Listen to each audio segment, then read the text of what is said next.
Hello, Edu-Magicians. Welcome to the Edu-Magic Podcast with your host, Dr. Sam Fessich. Dr. Sam is a professor of education, author of Edu-Magic, and a pumpkin spice latte fan. This podcast is designed for pre-service teachers. Remember, friends, teaching doesn't begin at graduation, but during that first class at 8 a.m. Let's get this party started. Hi, I'm Gabriel Carrillo from the EdTech Bites podcast, a part of the Education Podcast Network, just like the show you're listening to now. Shows on the network are individually owned, and opinions expressed may not reflect others. Find other interesting education podcasts at edupodcastnetwork.com. Hi, friends. Welcome back to the Edu-Magic Podcast. I have an amazing guest here with me today. Her name is Kelly Jackson, and you probably already know her from the Simply Organized Teachers. So, Kelly, thank you so much for coming on the show today. Yes, thank you for having me. Well, I thought it was awesome how you reached out to me via Instagram and you sent me an audio message, and I was like, that is so sweet of her. Thank you. All right, Kelly, can you share a little bit about your teaching story? What got you into education and what you're doing today? Well, what got me into education was like a 7-year-old little girl. I mean, that's all I did growing up was playing school. And I still have memories of my third grade teacher giving me, my parents, Santa Claus gave me an overhead projector Christmas my third grade year. Yeah, ridiculous, right? I love it. And yeah, I wanted to teach ever since I was a little girl. So I went to college at Texas State University in Texas, obviously, got my degree in education. And then I had an amazing opportunity of being in a master's program immediately following my graduation called the Teacher Fellows Program. And this was a program designed for first-year teachers to be in the classroom while also earning their master's at the same time. And with the program, I had a mentor teacher who was in my classroom 3 days a week, supporting me, helping me. So wow. It was a really amazing experience, and I feel really lucky that I got to do that. And I feel like it really gave me a lot of confidence in my teaching, especially as a first-year teacher. So I taught for 6 years in the elementary classroom. I did 2 years in third grade and 4 in second. And then I guess it was last October. Yeah. My husband and I moved to Germany. His job brought us here. And so I am now full-time working for my blog and my podcast, The Simply Organized Teacher. Organization is my passion. Teachers, I really believe in the value of an organized classroom. And so I help give teachers the tools they need to make that happen. I love it. And kind of to piggyback off of that, do you have any advice for future teachers as they're gathering all those resources from college, from classes, from fields and observations and student teaching? Do you have any tips for them to kind of put it all together and organize it into something that is digestible and that they can easily refer to? Yeah. So one thing I would recommend, and I actually did this, just keep a box all through college of this stuff. And I wouldn't worry about organizing it now because you know, if you're a freshman, you've still got 3 more years to go. But once you get into your student teaching or even your first year of teaching, take time to go back and look through those things, and don't be afraid to get rid of what is not helpful or no longer relevant. I think that's something that as teachers we really struggle with, is getting rid of things. So don't be afraid to get rid of something that is not of use to you.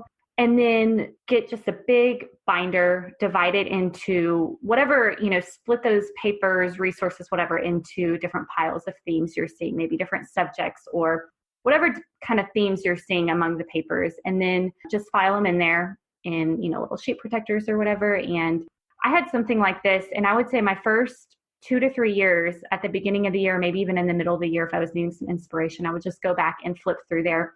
It wasn't something that by my 6th year of teaching I was referencing very much anymore. But I mean, by that point, things had changed so much. So, it necessarily isn't relevant. But yeah, just find a place to house all that and then commit to some kind of schedule, whether it's, once a year, twice a year, to go through those things and see, what can I take from here and then what does need to go.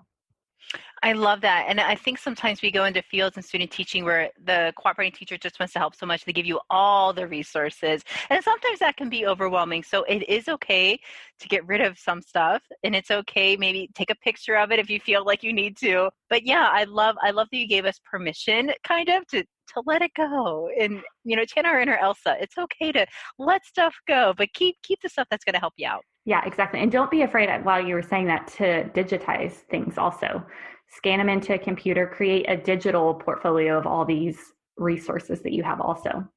Right. And there's great tools to do that, like Cam Scanner or Microsoft Office Lens, and I'll pop those in our show notes. So if you do have a great lesson, maybe the co-op's not giving you copies of, you can take a quick picture of it and have it for your own resources as well. So we're going to go back to that time, back to those college days. What was one of your favorite teaching moments? So I have two that are coming to mind. One is like a more serious one, and then one is just lighthearted. Is it okay if I share two? Absolutely, please. The first more funny one is just on Valentine's Day in my student teaching career. Both of these are from my student teaching experience. A little girl walked in and said, "Oh, I have a gift for you for Valentine's Day." And oh, thank you so much. She pulled out her used Smuckers, whatever. Smackers. Lipstick, chapstick stuff, and handed it to me. And I don't know why when you said student teaching, that is what popped into mind, is that little girl handing me a chapstick. But yeah, I mean, isn't that just the innocence of kids? Yes.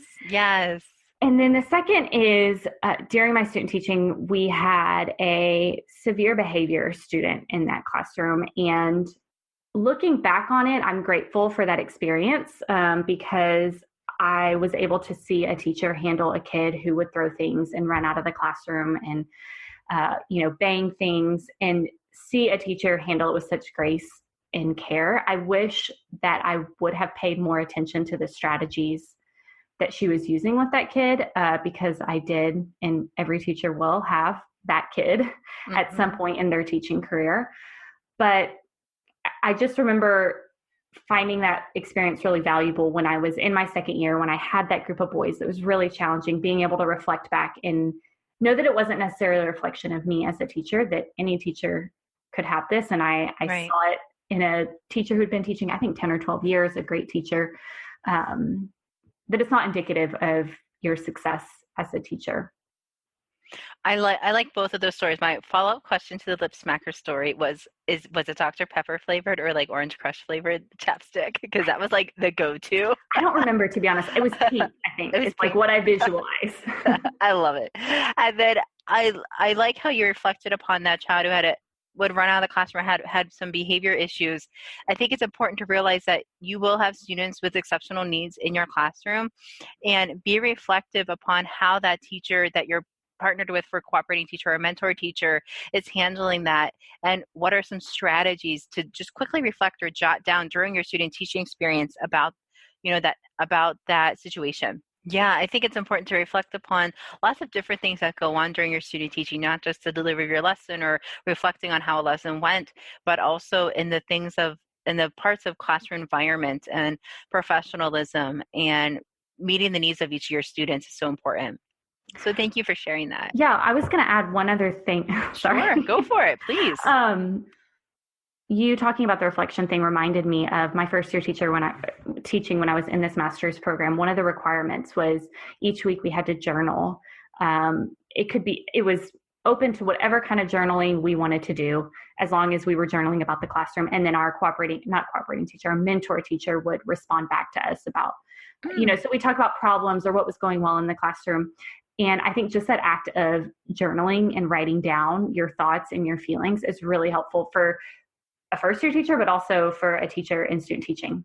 Absolutely. I totally agree. That reflecting and being mindful of what's going on in the classroom, even if it's just a quick right in between class changes, writing down some quick thoughts, I think can really impact you as a teacher, and helps you be a better teacher for those students. So this is the EduMagic podcast. We would be remiss if we didn't talk a little bit about some EduMagic, and you are rocking it with your Professional Learning Network or your PLN. Can you share some strategies, tips around how pre-service teachers, future teachers, student teachers can help to harness their digital presence, their professional learning network while in college? When you talk about that, the thing that comes to my mind is this like influx of teacher Instagram accounts. And almost like I feel like it's now people have a personal Instagram account and they also have a teaching account. Right. Which I think is a great thing because it allows you, to keep those things separate. And one thing that I think is really important is to make sure that you are following people that really encourage you in what is important to you. I think it's easy to get into the teacher Instagram space and see like, oh, this person has 30,000 followers. This is somebody I need to be following. But maybe you don't. I don't know anything about that because I'm not there yet. But to really be intentional about who you're following and people that are going to encourage you with what you need in the classroom. And I don't know how to say it other than like, don't just follow people to follow them. Follow people that are really going to help you grow as a teacher. And it's also so easy to play the comparison game on social media. Oh, this person's doing that in their classroom. I should do that too. Do what fits you and your personality and be authentic to yourself. If you, like my gifts are not in bulletin board making at all, but I do have some gifts in tech, so I can do that. But think about what your gifts, strengths, and talents are and put that on Instagram. Show that. Don't feel like you have to do what everybody else is doing or that it has to be Instagram worthy for it to be a great lesson. There's so many lessons out there that are use manipulatives or that they're using different technology tools or just some different highlighters to highlight different parts of speech. Showcase that, and that is great too. So it doesn't have to be an Instagram or Pinterest worthy lesson that you think is Pinterest worthy for it to be documented on social media. Even the small moments need to be reflected on and shared, because I think this culture of teachers, sharing is caring. I think Vicki Davis says it best: a sharing teacher is a caring teacher is a sharing teacher. And it's so true. We all want to share and help each other out, and that's how we raise up our next generation of teachers. Yeah, and I think that, like, for me, when I'm looking for teachers to follow on Instagram and learn from, I want people who are showing those real things, not those. And that's something that I really try to be intentional about on my own Instagram or on my blog or on any of the resources I create and sell, is I want my pictures to be pictures of real life classrooms and real life lessons, because that's what the majority of teachers are having to work with, not these Pinterest, Instagram worthy. So with, not following people that don't build you up, also making space for time to step away from, you talk about the comparison. That's a huge struggle for me. And so that's something I intentionally have to do when I am feeling down or discouraged. I know that Instagram is not the place that I need to go.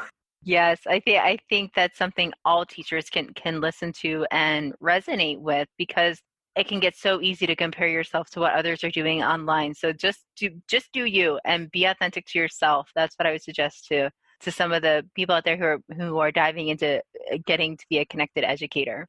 So the last question I have for you is, what advice do you have for future teachers that are listening today?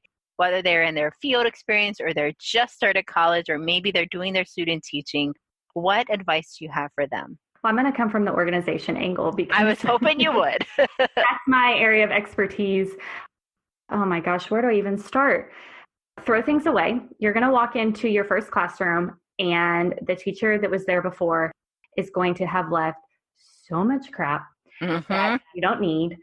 I just read somebody filled out a survey that I have, and it was like, what's your struggle right now? I just walked into my classroom. This is my first year teaching, and the teacher was here for 15 years in the same classroom and left her whole classroom. So don't be afraid, just like we talked about at the beginning, don't be afraid to throw things away, to get rid of things that are not going to serve you. And I guess my other piece of advice when it comes to organization would be, start now, collecting bins and baskets, and even just like the little plastic shoe boxes you can pick up at Walmart or Target, because teachers get into the classroom, and I mean, there's a lot of money that has to go into putting a classroom together. And as a brand new teacher, I mean, it kind of is like, you want an organized space, you're going to have to unfortunately put some of your own money into it. So I would say just start now, little things, bins and baskets and whatnot, because that is my number one recommendation for organizing your classroom is everything needs a home, which means it needs a bin or a basket with a label to go in. Yes. Pick up some bins and baskets, maybe yard sale, Goodwill, Target, Walmart, all those places, Dollars General, if Dollar Tree, if that's your budget right now, and get stuff on sale. I think that's so important. I love that everything needs to have a home. So where can people find your home online? Where do you live online? How can we connect with you? Oh, I like that segue. That was good. Hey, I'm making good at my segues. I am everywhere at the Simply Organized Teacher. So my website is that, Instagram is that. My podcast is Simply Teach. So a little bit different. You can come find me over there. I do different interview podcasts and PD podcasts and all sorts of stuff. So yeah, I'd love to welcome some new people over there. Yeah, absolutely. And I'll pop all that in the show notes. Thank you so much for your time today, Kelly. It's been such a fun afternoon with you. Thank you so much. Yes, thank you.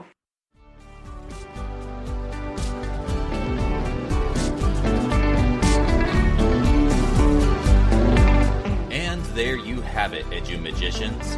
If you enjoyed this episode, please subscribe and share it with your friends.